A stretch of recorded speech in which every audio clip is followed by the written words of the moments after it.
ठीक है।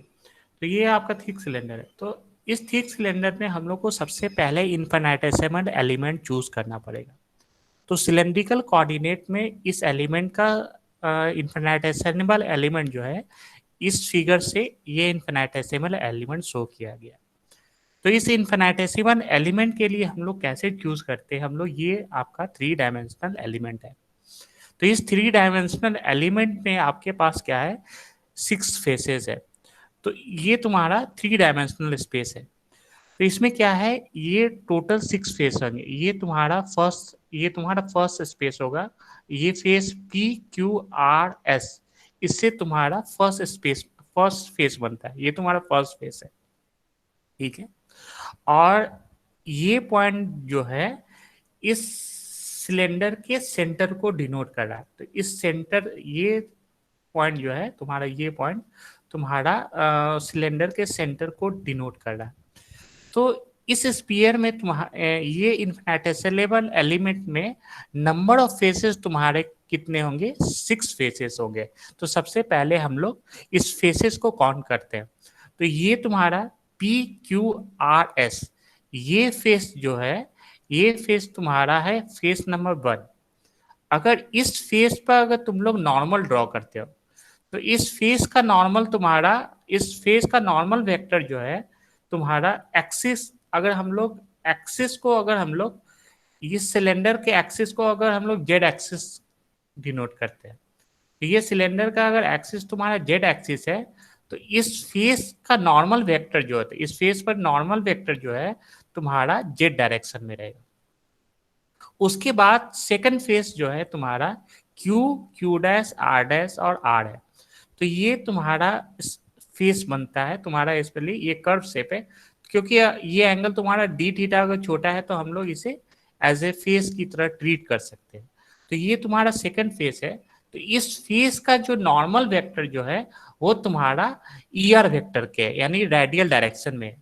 तो इस फेस का नॉर्मल वेक्टर क्या होगा, जैसे ये तुम्हारा सेंटर है, ये तुम्हारा पॉइंट है। तो इस पॉइंट से अगर इसे ज्वाइन करते हो, तो ये रेडियल डायरेक्शन होगा। पॉइंट को ज्वाइन करते हो, तो इस फेस का रेडियल वेक्टर जो है वो तुम्हारा रेडियल डायरेक्शन में। हम लोग एक थर्ड फेस शो करते हैं, P डैश Q डैश और Q। इस फेस का नॉर्मल वेक्टर जो है, हम लोग इस फेस का जो नॉर्मल वेक्टर होगा, उस डायरेक्शन को, ये तुम्हारा नॉर्मल वेक्टर का डायरेक्शन है।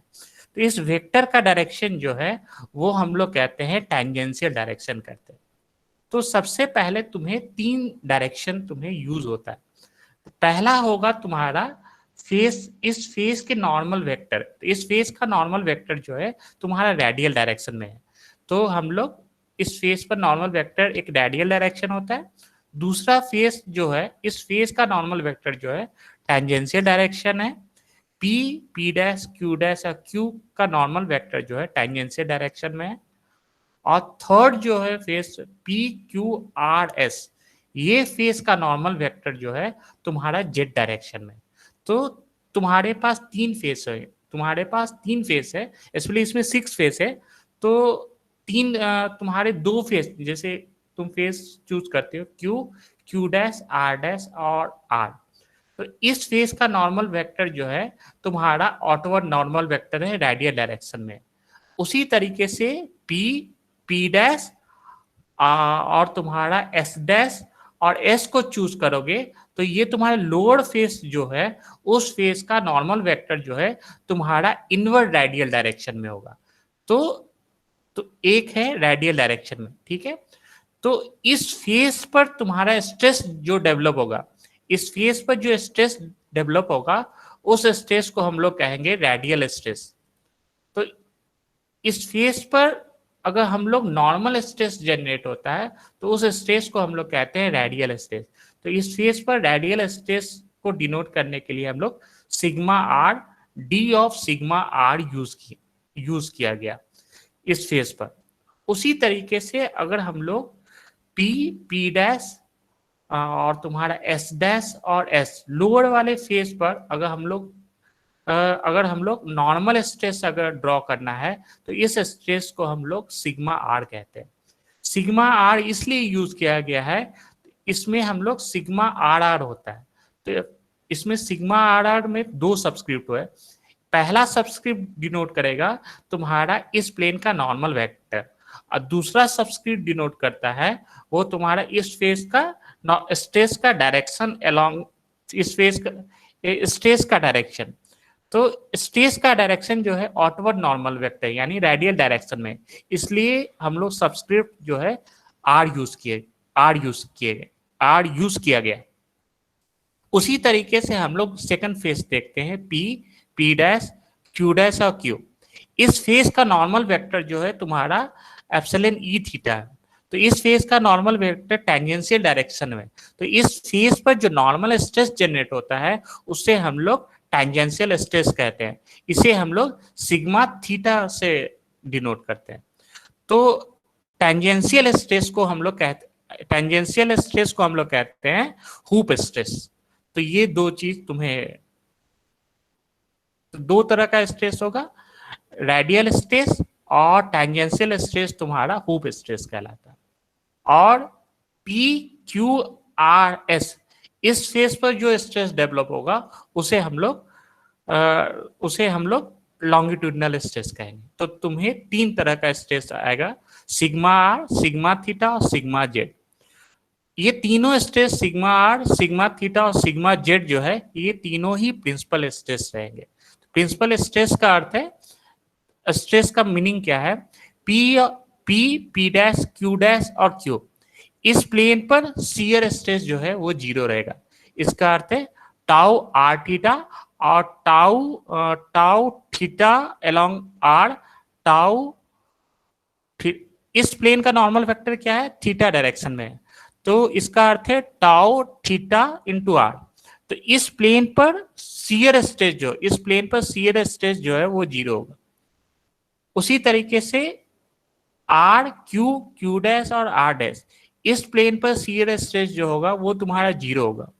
उसी तरीके से पी क्यू आर एस, इस प्लेन पर शियर स्ट्रेस जो होगा वो तुम्हारा जीरो होगा। तो ये तीन plane P Q R S, ये तुम्हारा प्लेन प्रिंसिपल प्लेन रहेगा, क्योंकि प्रिंसिपल प्लेन का डिफिनेशन होता है ऐसा प्लेन जहां पर शियर स्ट्रेस जो है वो जीरो होता है। तो यहाँ पर पी क्यू आर एस ये तुम्हारा फर्स्ट प्रिंसिपल प्लेन है। पी पी डैश क्यू ये तुम्हारा सेकंड प्रिंसिपल प्लेन है। Q Q dash R dash और एस ये प्लेन तुम्हारा थर्ड प्रिंसिपल प्लेन है। अब हम लोग एक कॉन्सेप्ट होता है कि प्रिंसिपल प्लेन जो होता है आपस में परपेंडिकुलर होता है।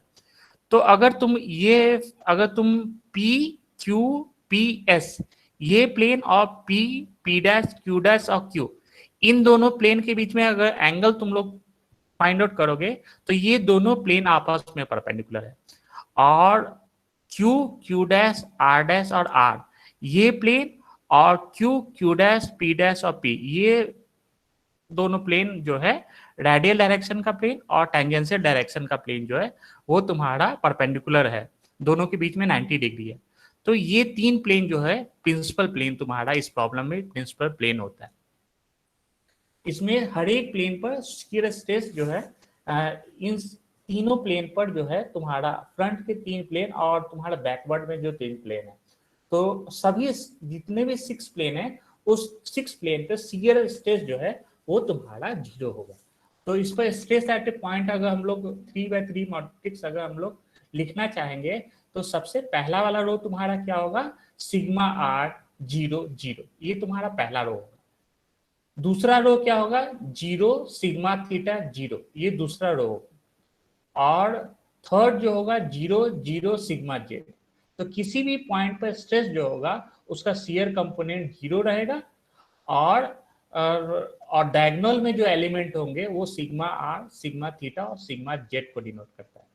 तो इस स्फीयर पर अगर कोई भी पॉइंट चूज कर लेते हो, अगर प्लेन का डायरेक्शन अगर इस तरीके से चूज करते हो, तो पहला प्लेन जो है रेडियल डायरेक्शन में है, एक टेंजेंशियल डायरेक्शन में है और दूसरा जो है तुम्हारा लॉन्गिट्यूडनल डायरेक्शन में। इन तीन प्लेन से अगर तुम एलिमेंट को अगर कंस्ट्रक्ट करते हो तो इन तीन प्लेन पर शियर स्ट्रेस जो है वो तुम्हारा 0 0 0 रहता है। तो ये तुम्हें नोट करना है अपने कॉपी में। अब हम लोग स्टैटिक इक्विलिब्रियम इक्वेशन हम लोग डिराइव करते हैं। देखो स्टैटिक इक्विलिब्रियम इक्वेशन का अर्थ क्या है, ये बहुत ही सिंपल है। स्टैटिक इक्विलिब्रियम इक्वेशन जैसे ये तुम्हारा एलिमेंट है, तो इस एलिमेंट के तुम्हारे पास 6 फेस होंगे। तो जैसे ये तुम्हारा एलिमेंट है, तो तुम लोग क्या करोगे, face P Q Q dash R dash और आर पर फेस नंबर 1 पर तुम लोग फोर्स कैलकुलेट करोगे, और इस फोर्स का डायरेक्शन जो है रेडियल डायरेक्शन वो। तो जितने भी तुम्हारे पास फेस होंगे, सभी फेस पर फोर्स का मैग्नीट्यूड और डायरेक्शन तुम्हें फाइंड आउट करना है।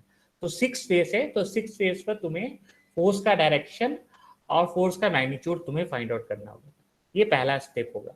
उसके बाद हम लोग क्या करेंगे, स्टैटिक इक्विलिब्रियम का इक्वेशन का अर्थ क्या होता है कि हम लोग summation of force along radial direction should equal to 0, summation of F along radial direction should equal to 0। ये तुम्हारा स्टेप्स है। हाँ, ये तुम्हें करना है। स्टैटिक इक्विलिब्रियम इक्वेशन का अर्थ क्या है, तुम्हारा फोर्स इक्विलिब्रियम ऑफ एलिमेंट, तुम्हारा फोर्स इक्विलिब्रियम इन रेडियल डायरेक्शन, यानी तुम्हें इस एलिमेंट पर फोर्सेस कैलकुलेट करने होंगे। उन सभी फोर्स को रेडियल डायरेक्शन में तुम्हें रिजॉल्व करना होगा। उन सभी फोर्स का समेशन जो है वो तुम्हारा समेशन ऑफ एफर्ट जो है वो 0 रहेगा।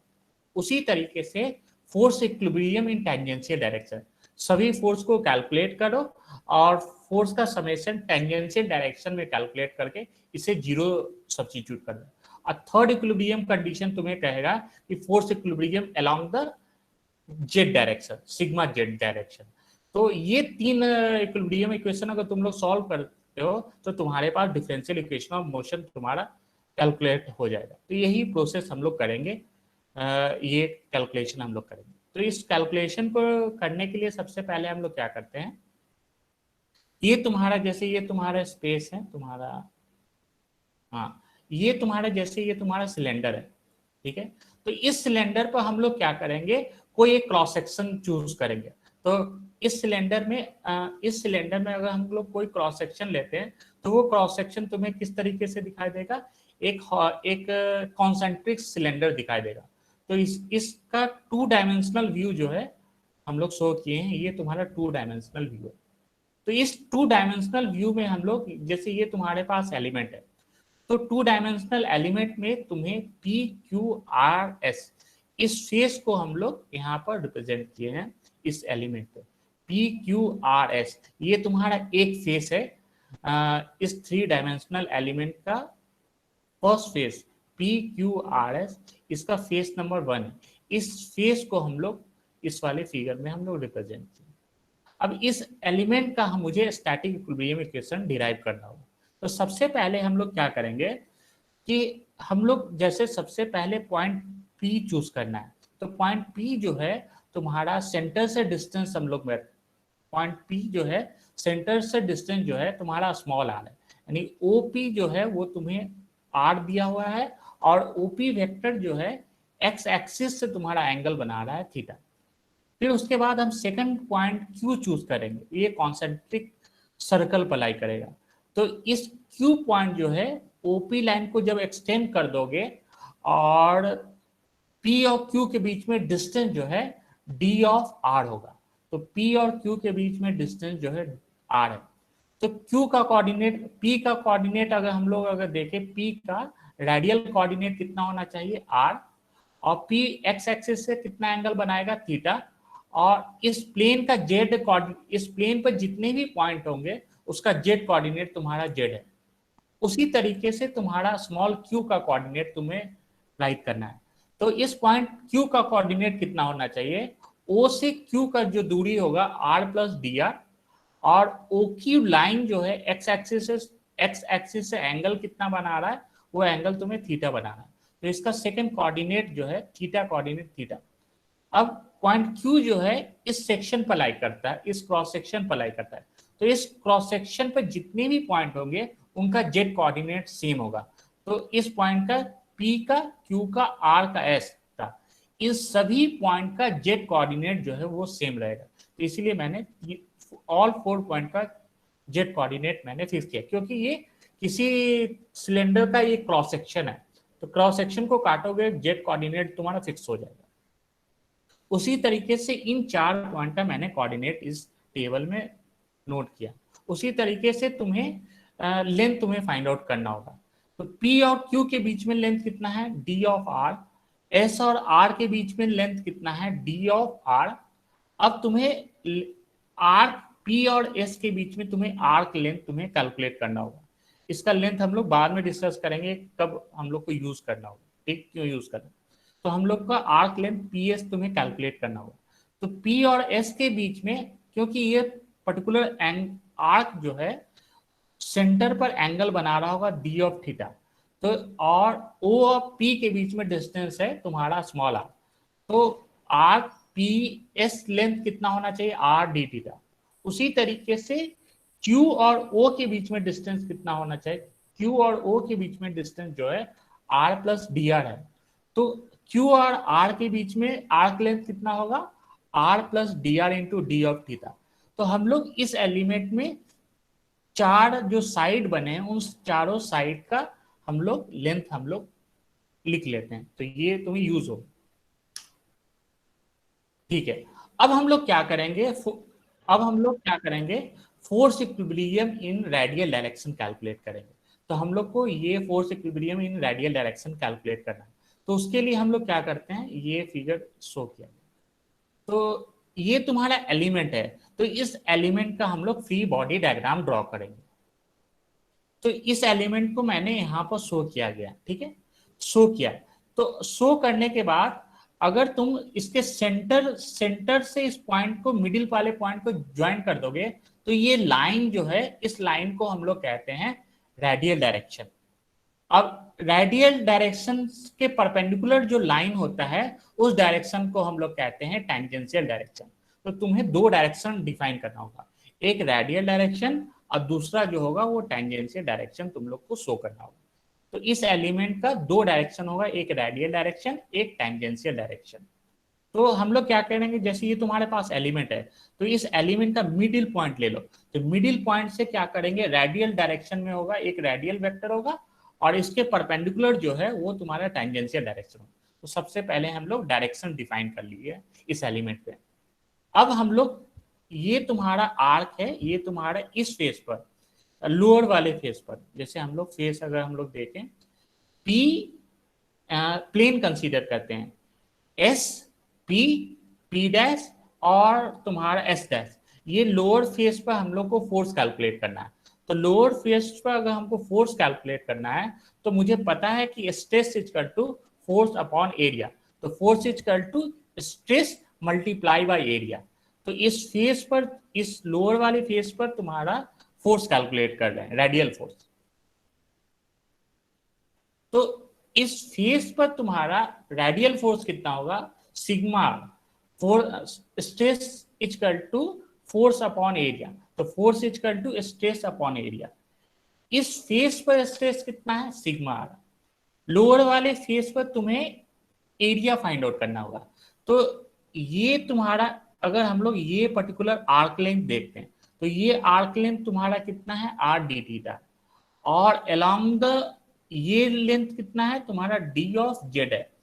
तो ये एलिमेंट जो है तुम्हारा एक तरह का अप्रोक्सीमेटली एक स्क्वायर बनाता है। तो इस स्क्वायर का एरिया कितना होना चाहिए, लेंथ मल्टीप्लाई बाय विड्थ। तो लेंथ तुम्हारा होगा आर डी थीटा और विड्थ होगा डी ऑफ जेड।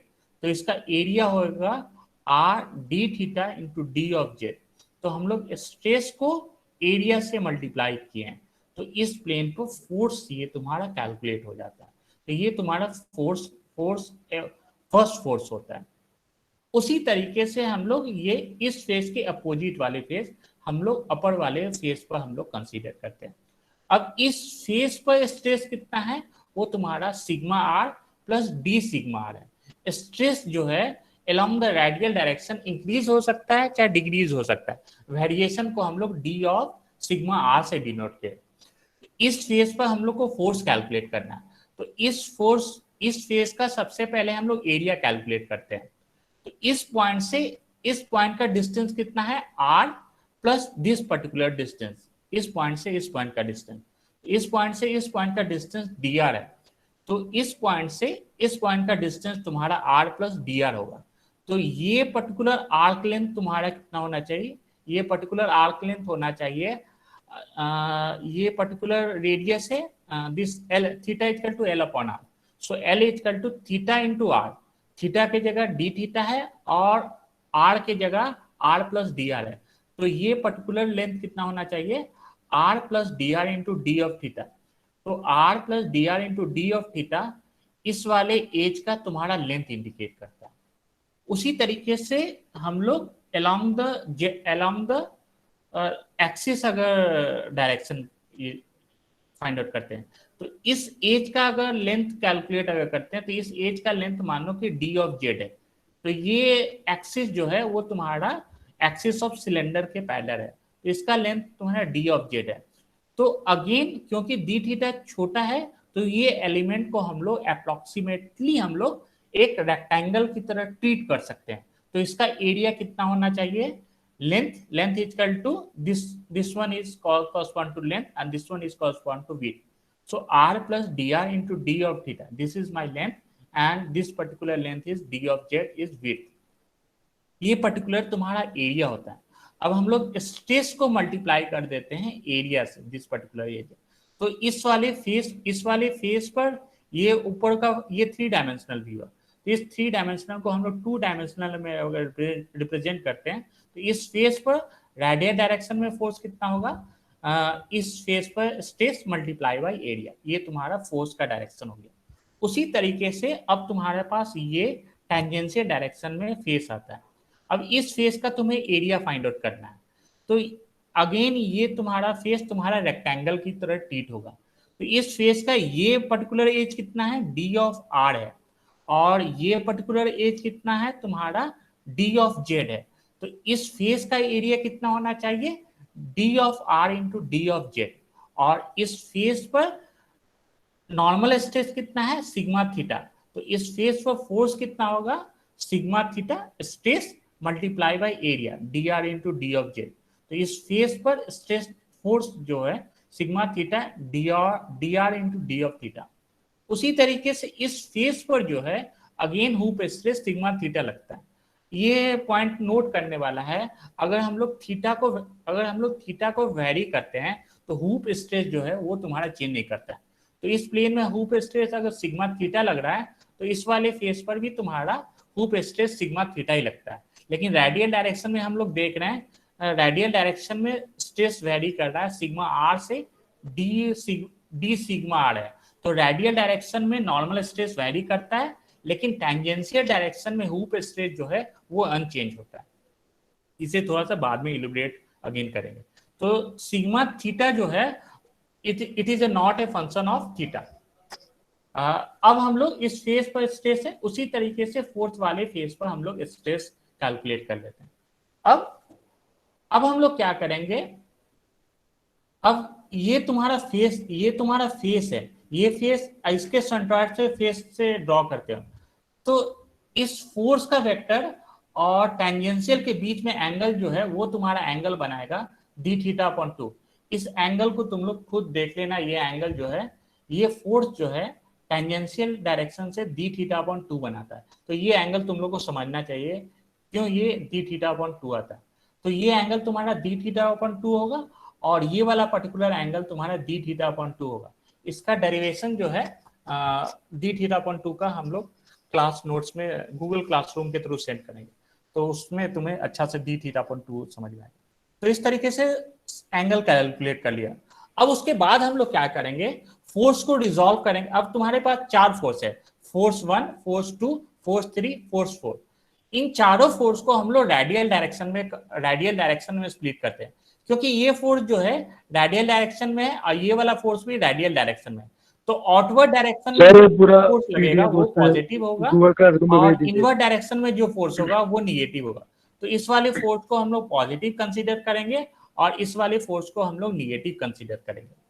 अब इस फोर्स के कारण, अब टेंजेंशियल स्ट्रेस के कारण तुम्हारा एक कंपोनेंट होगा, अगर ये तुम्हारा डी थीटा अपॉन 2 है, तो इस स्ट्रेस के कारण रेडियल डायरेक्शन में कंपोनेंट कितना होगा, ये अगर हम लोग फोर्स एफ कहते हैं, तो रेडियल डायरेक्शन इनवर्ड डायरेक्शन में कंपोनेंट होगा F into sine of D theta upon 2, और इस वाले फोर्स के कारण रेडियल डायरेक्शन में F into D theta upon 2। तो ये फोर्स का summation force should equal to 0 हम लोग को सब्स्टिट्यूट करना है। इसी चीज को हम लोग ये सेकंड स्लाइड में हम लोग शो किए।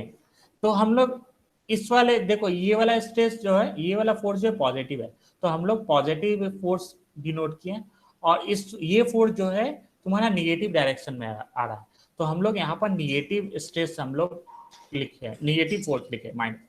अब इस फोर्स के कारण, टेंजेंशियल के कारण जो है फोर्स का कंपोनेंट जो है इनवर्ड रेडियल डायरेक्शन में होगा। तो इस फोर्स का कंपोनेंट तुम्हें रेडियल डायरेक्शन में लेना है। तो ये तुम्हारा हो जाएगा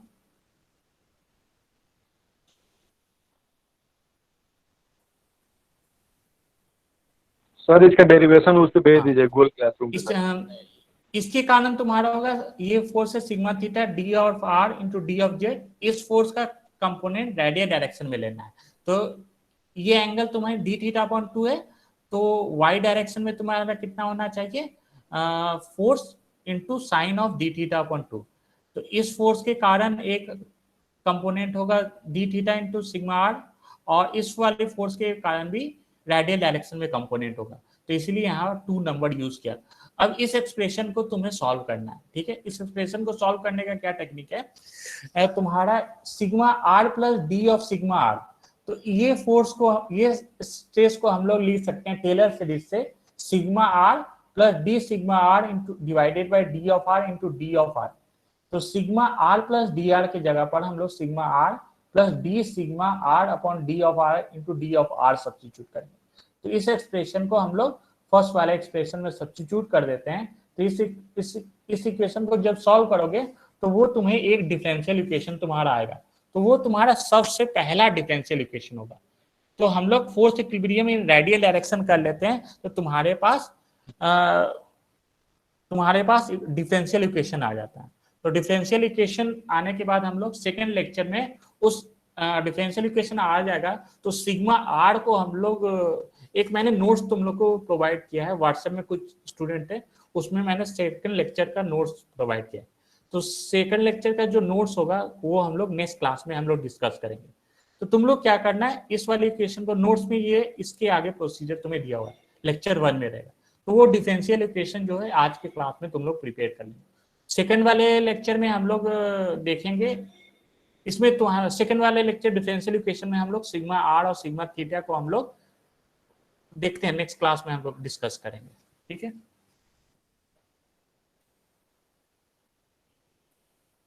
अगर किसी का कुछ क्वेश्चन है तो वो चैट बॉक्स में लिखो, ठीक है। तो आवाज नहीं आ रहा किसी का, अगर चैट बॉक्स में अगर किसी का क्यूरी है तो लिख सकते हो।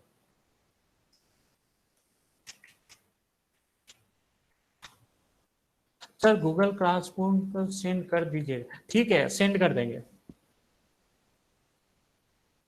सेंड कर देंगे।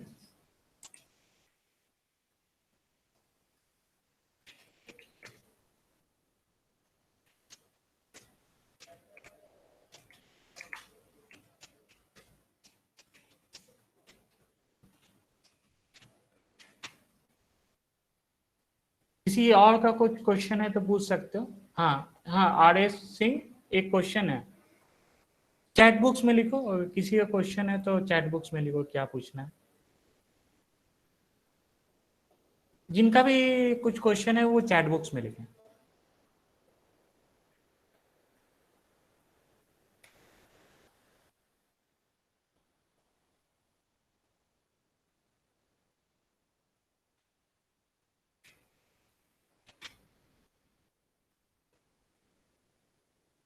हाँ RS सिंह, कुछ क्वेश्चन है, any question? No sir, no sir. आवाज नहीं आ रही, अगर चैट बॉक्स में लिख दोगे तो हम समझ पाएंगे, चैट बॉक्स में लिख दोगे तो समझ पाएंगे।